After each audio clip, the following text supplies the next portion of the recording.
Police Department to receive and file a status report on coyote activity. Recommendation of the Chief of Police and the City Council receive and file a status report on coyote activity.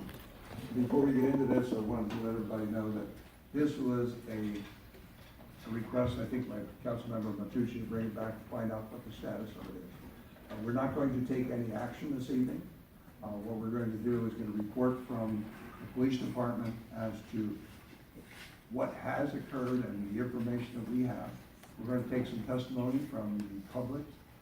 Unfortunately, it's going to be limited to probably 1 hour of testimony. You know, we have a lot of people here, but you have shirts on to show us where you are.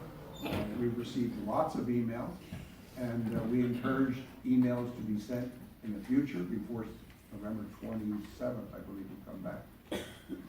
Wow. November 27th. Limiting public comment, that's a violation of the Brown Act. Action. We can't do any action on this item tonight. We can take your information as we got from the emails, and like I said, we need more information from you. We also need some cooperation, people to report any sightings and any deaths of animals to the city of Torrance. And I certainly understand that there are people out with websites and social media and all these things. If it doesn't come to the city, I mean, we're not going to be fishing around. People try to come to the city. That's not fair. Can't speak right now, ma'am. Wait. I'm asking your cooperation. This has been done not just a couple months, it's a couple years now.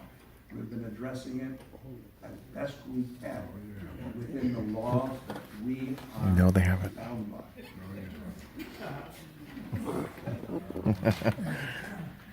So you heard what I said. When the police department is done, there will be 1 hour for public speaking. If you want to come up and say, anybody who agrees with me, please stand up. It's an easy way to get your testimony in before the council without the need of everybody walking up and saying the same thing over and over again. Okay? Can we have some cooperation so we can get this done? Some respect. Good evening, Mayor and Council. Okay, that's a violation of the Brown Act. They can't do This that. item is a receive and file report that addresses several questions brought forth by Councilman Matucci during the oral communications portion of the July 17, 2018 council meeting. Meeting staff is available as well as I am to answer questions in regard to this item. However, it should be noted that tonight, not only will we address and answer the questions previously raised, but we will use this platform as a private process to obtain input and recommendations from the community, the city council, and other private entities that have a stake in this matter. As a side note, there was also a supplemental report from Councilman Griffith with 3 other questions that we're prepared to answer as well. The Torrance Police Department's mission is to preserve public safety and quality of life within the city and to effectively respond to changing needs in our community. On June 14, 2016, the Torrance City Council took action on item 6D and concur with the police chief's recommendation to implement the coyote management report as proposed. Currently, the police department continues to adhere to that current management plan, which includes a detailed threat level tiered response. To amend or modify this plan will require formal direction from the council. Therefore, the input gathered tonight will be researched and processed and will serve as the foundation for a future presentation to council, currently being prepared by the police department. That will be heard on November 27th council meeting. At the November 27th council meeting, the police department will present a comprehensive report revisiting and providing options and recommendations to the council and the community in regard to the Torrance Coyote Management Plan. And willing to take questions now, or I don't know if you wanted to have the community come up at this point. Let's see if the council has any question of this. Councilmember Matucci. Thank you, Your Honor.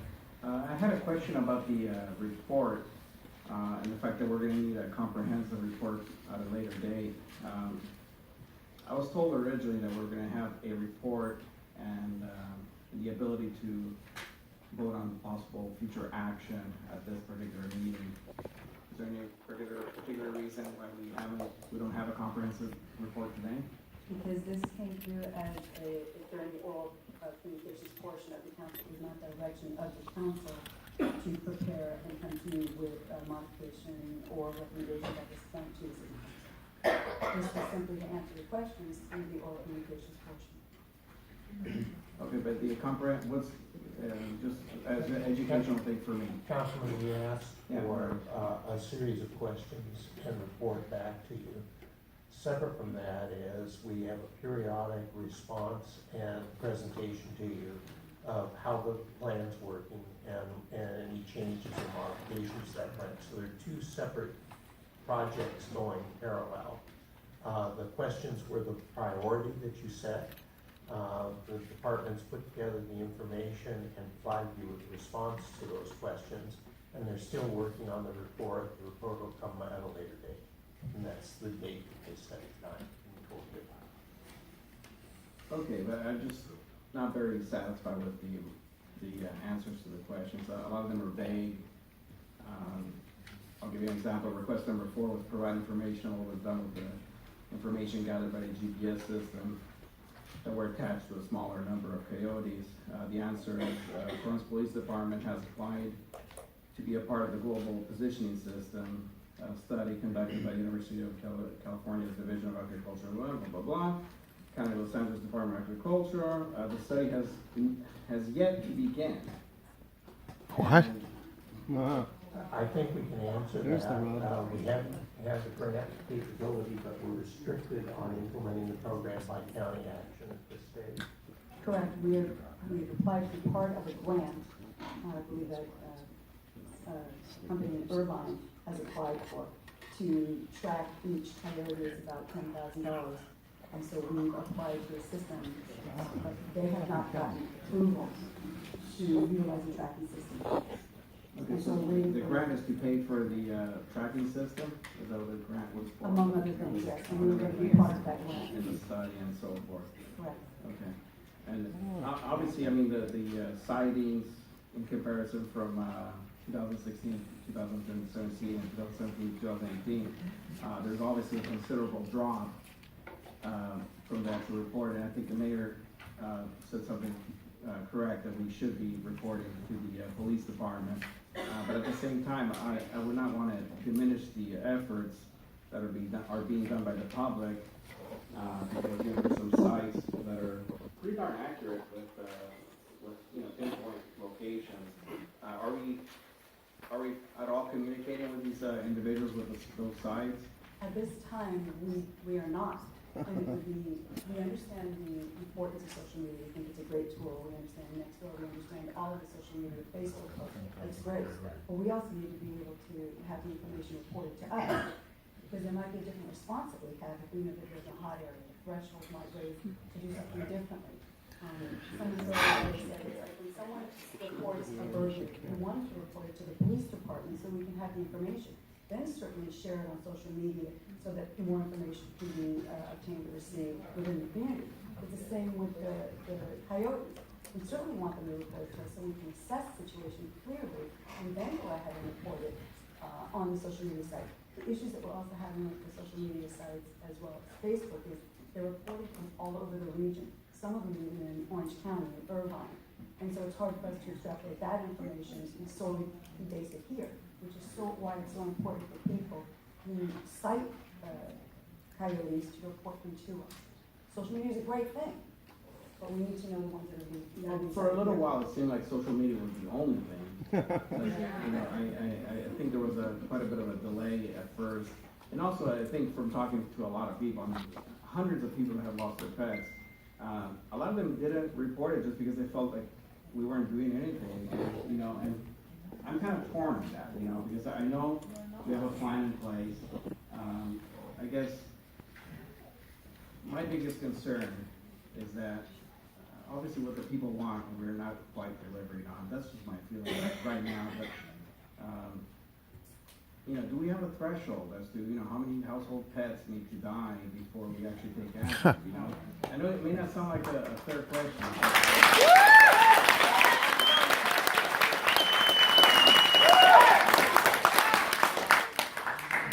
How many kids? I asked you earlier to please. That's why we're here. That's why we're here. That's why we're all here. That's why we're here. And to be limited to an hour is ridiculous. Long way. Thank you. Where's this gal? To answer your question, there is a tiered threshold. There is not I bet she's not. She doesn't seem to care about the area.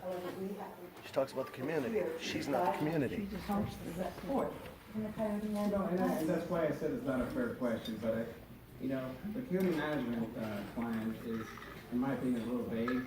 Yeah. It's there, if we fold it, to the T, maybe it might work, the hazing and all that stuff. The problem that I have is that we're not dealing with wild animals here. These are urban coyotes, and I think there's a misconception that these coyotes will be afraid of people. And we could argue back and forth on this, but the proof is in the pudding. There's, I don't know how many people are here, and probably thousands out there that Yep. feel the same, that they just really want peace of mind back. And I think as a city, we should really try to deliver what we had just a few years ago. Just a few years ago, we had peace of mind. People stopped walking their pets at night Jesus. for fear of getting attacked by coyotes, and they have attacked. They jump in people's backyard. So, look, my frustration is towards the situation. It's not towards anybody here or the department. I just would like to see the city protect the people before wild animals. That's all. The good news on that is Pat's not too happy. On November 27th, we will be presenting a comprehensive report to council that will allow you to modify or completely change the coyote management plan.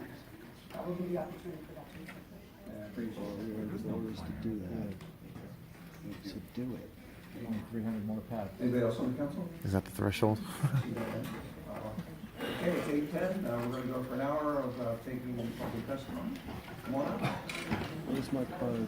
Oh, apparently people have already signed up, so why don't you hold your cards till you come up here? We'll get the ones who have already signed up, and then you can come up in order. Yeah, after we get the people up there, yeah. Yeah, that's a violation of the Brown Act. That's a violation of the Brown Act. Oh. My name is Sharon Pazula. My dog Roxy was attacked in her own backyard. We have a 10-foot fence, and she barely survived. And please watch my video. Oh my God.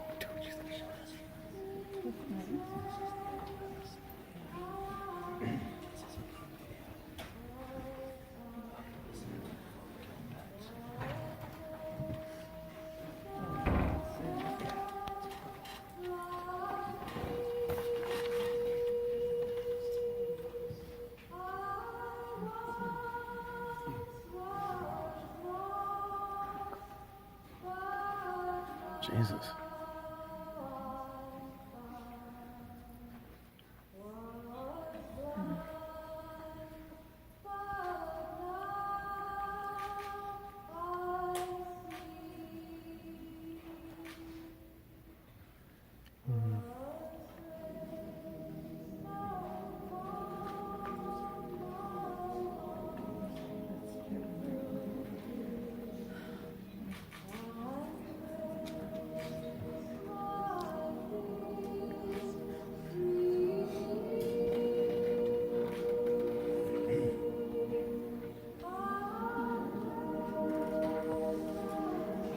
Downey. Holy crap.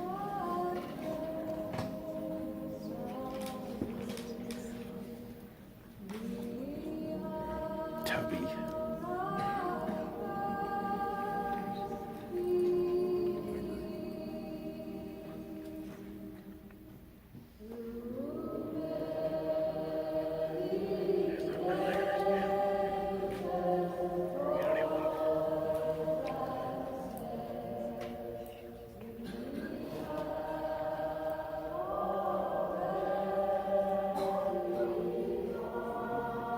Oh, jeez.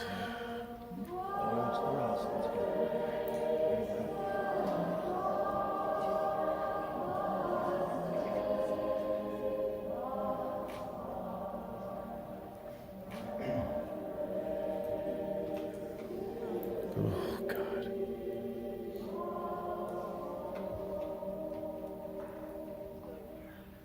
Wow, that was recent.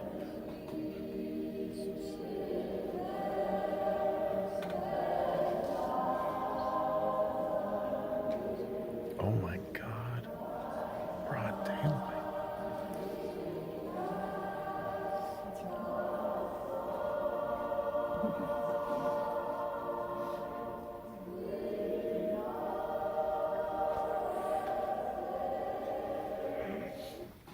Nice. Thank you. Private property and public safety is being affected. Thank you. Jen Nelson.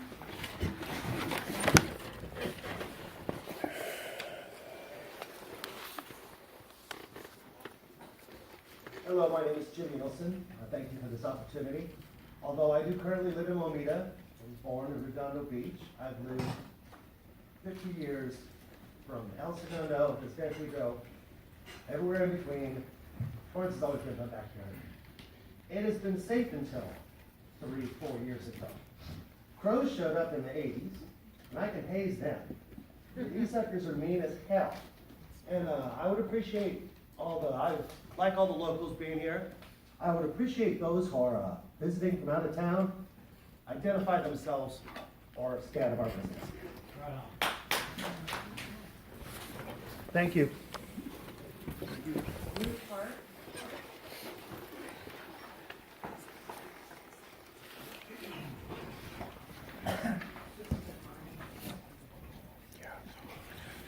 Good evening, Mayor and Councilman. My name is Ruth Hart. I've lived in the Hollywood here for the past 42 years.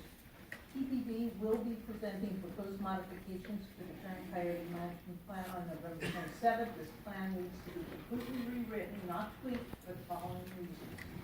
First of all, it's reactive, not proactive. No action is taken until some undesired coyote behavior is observed, but by then the coyotes have already become more aggressive.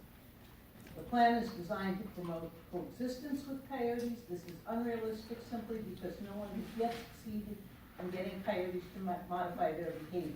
The entire responsibility for coexistence belongs to humans. But no matter what we do, the fact remains that urban environments are very attractive for coyotes in top part because they have no natural predators. Recent studies have shown that hazing is ineffective in changing long-term coyote behavior. May or may not be effective in thwarting an imminent attack, but the coyote will return to the same area when the threat is gone.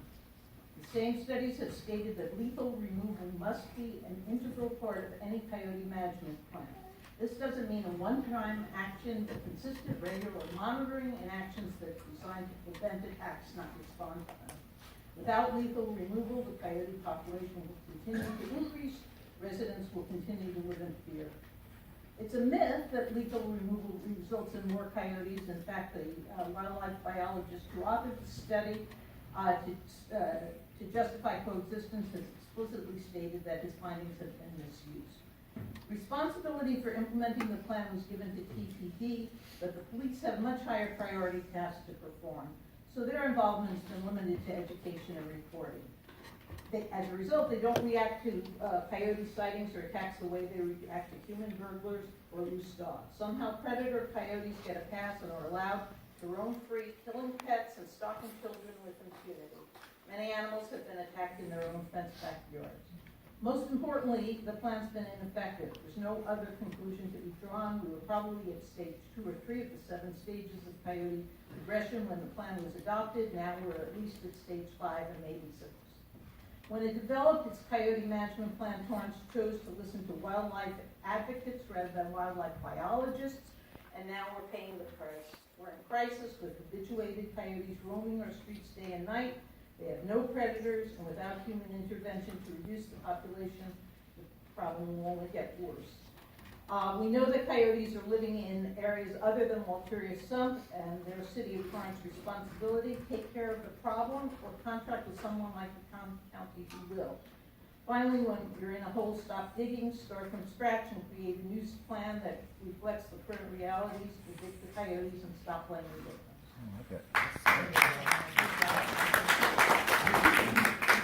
Mark Hamburg. Yes, sir. My name is Mark Hamburg. I'm from Rancho Palos Verdes. We share your coyote problem. In July of 2017, this press release hit the wires. PETA settled its lawsuit today against the city of Arcadia which alleged that because the city council voted to approve a plan to trap and kill coyotes without first considering the impact on the environment, which is required under the California Environmental Quality Act, its decision was illegal. The city will pay PETA $15,000 in legal fees. This error in judgment on the part of the city of Arcadia in not doing the required CEQA review has had a major role in the crafting of every local coyote management plan in our area since then, including that of Torrance and the surrounding cities. Those plans say that we must coexist with predator coyotes and are to do no more than try and chase them away by making loud noises. Yeah. In the second year of this strategy, the coyotes have become accustomed to such harmless tactics and continue to run through our cities and backyards as if they own them, which, under these plans, they do. As a resident in an immediately adjoining city, I know that the hazing strategies are pointless. They have not made coyotes afraid of humans, as was their intent, and hundreds of pets have died in their own backyards as a result of inaction by our city. How hard would it be for them to band together and fund a joint CEQA study in order to protect themselves from lawsuits from the likes of PETA, which pushes the notion that little animals should be owned as pets? I believe that the citizens of our communities should demand that this study be done and an aggressive culling program be put into place in order to control the growing number of coyotes and pet deaths in our area. I've lived in this area since 2001, in which time I did not see, witness, or even hear about any coyotes. In the last 5 years, I've experienced all three. In a suburban environment with artificial and limited threats to their existence, coyotes are reported to have the ability to live as long as 12 to 13 years. Most of those years are reproductive years. One pair of mating coyotes becomes 4. Those 4 become 8. Yep. Those 8 become 16. Those 16 become 32. You get And by the fifth year, those 32 become 64. This seems to be about where we are right now. But we started with far more than 2 coyotes 5 years ago. The progression will continue until the food or water runs out. From what I can tell, there's still lots of pets left and too many swimming pools to count. Many people do not believe that we have an issue with coyotes because they never see them. They can run 40 miles per hour in dead silence, and they're built to kill our pets. Last year, concerned residents of Torrance found a savior in its newest council member, Aurelio Matucci. Aurelio basically won his seat on the Evict the Coyotes platform. This is the voters talking. Mr. Hember? Yes. 3 minutes. Thank you. Jennifer Dover? Hello. One thing I'm Jennifer Dovos. Thank you all for volunteering to hear our voice. One thing I'm really curious about is you're saying that you want people to report to the city. Ma'am, you have to ask okay. your questions to To him? council. Council, okay, well, she was the one that I was kind of concerned with. Okay, so the question I have is they're saying you want the reports to the police, the city, the Torrance Police Department. They've given 3 different areas in which to report. I run that page because out of desperation I started that page. People do not know where to report to. Just yesterday, someone reported, and they didn't give a crap. Seaside, back at Seaside, that was reported. Cat got ripped apart. They called in, and the police officer in which they spoke to could give a crap. Wow. It's not true. Stating that the police want to take these reports is not true. I personally have called in 3 sightings. I know how to report. I obviously am annoyed enough that I deal with that page. I know how to report. I went back and looked. 2 of my call-ins weren't even on their map. I pulled the data I can pull the data pool from the city map. I pulled it on August 30th. The amount of sightings August 30th, I believe I have it 35. I checked 4 days later, it was up to 70. They're not keeping the map up.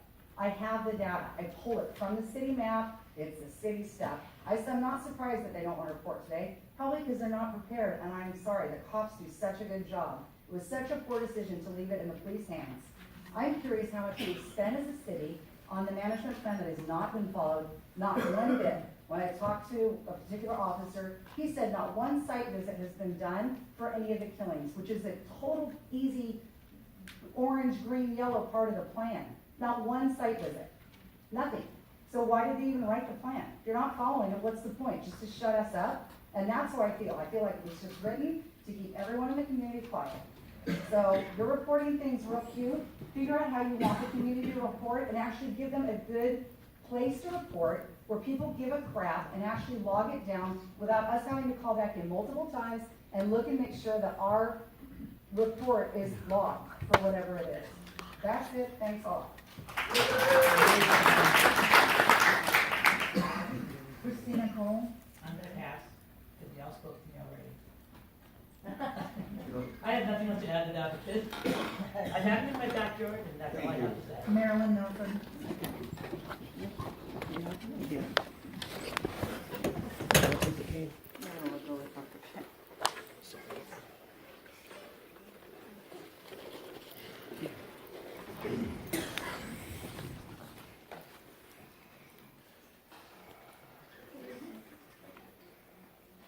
I have lived in Palos Verdes since '65. And when I first moved there were no coyotes up there. And it really aggravates me to have people say, oh, well, they were here before us. They were not. That's where we came from. They're just all over the place. I have a half-acre lot that I go out and sit in a swing and watch the stupid dogs. Because I don't want, well, one of them is a schnauzer, a little schnauzer. He came in one night, I heard Chippy barking. He came in and he was shaking. I took him to the vet, and he had puncture marks on each side of his neck. Ooh. Unfortunately, the larger dog barked, and coyotes are really chickens, you know? So, yeah, I really appreciate you guys having this meeting, because we're kind of getting ignored up on the hill. As far as I can see from next door, they're just kind of blowing us right off. So thanks for your help. Okay, we're working on it. You know, there wasn't a couple of years ago, people were blaming Palos Verdes for sending their coyotes to us. Yeah, We're right. looking for a reason and answers, and I think if we work together, we'll. Should have brought my cane. He told you. Those that makes you more sympathetic. That's what makes you more sympathetic.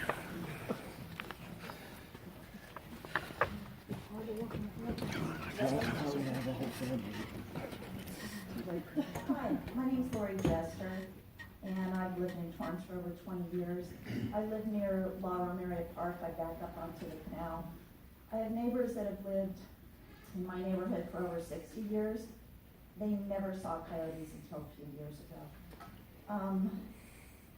In November 2016, my 2 dogs were attacked in my fenced backyard. It was daylight, it was the morning.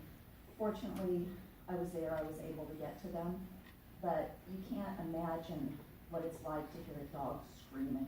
I'm not talking barking or crying, this is screaming. And there are many people out here that have heard this noise, and it's just excruciating. So I was very fortunate I was able to save them, but when I went outside and waving my arms, screaming at the coyote, he had no fear of me. He stood there like he was posing for a picture, and then pranced off and leapt over my 6-foot-high fence. They have no fear. They're adaptable, they're agile, they're out of control. Shortly after that attack, I spoke at the council meeting. The council said, what do you want us to do? And I said, capture them, euthanize them. Has that been done? No. They're totally out of control. I know that your numbers show a decrease, and what people have said, people are tired of reporting it. That's what my neighbors tell me all the time. What's the point? Nothing's being done. So we live in fear. That's what we do. We can't hang out in our backyards with our dogs. My neighbors can't enjoy their backyards with their grandchildren. My kids, when they were little, they used to have campouts in the backyard with their friends. You think they're going to do that anymore? You think any of these people are going to let their kids do that? Of course not. If there was another dog that attacked our dogs and our pets, what would we do here in this city? Animal control would come and they pick them up and they take them away. But we don't do that with coyotes. We need to take control. People need to have priority over coyotes. Yep. That's the bottom line. It's our private property. We all know what happened in Glendale. incredibly unfortunate in the 90s. A little 3-year-old girl was killed right on her own property. Horrific, absolutely horrific, I can't imagine. But what they did in Glendale, they took control. They captured coyotes. They euthanized them. They had no problems for years and years and years until people got lax and it started again. We need to take control. Thank you. Natalie Zuckerman.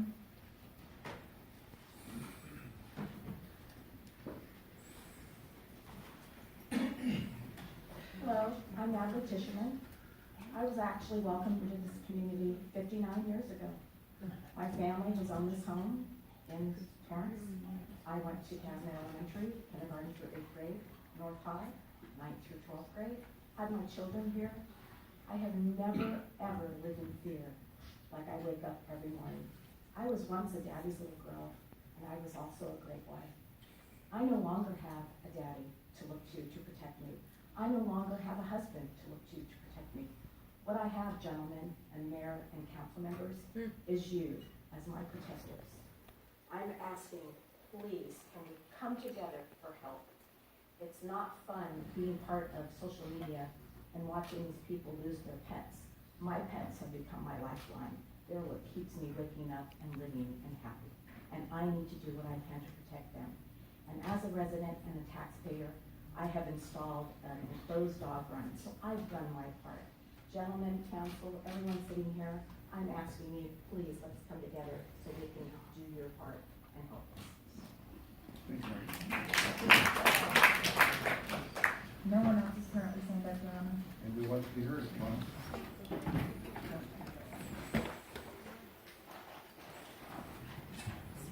You all can just line up there and go make a look.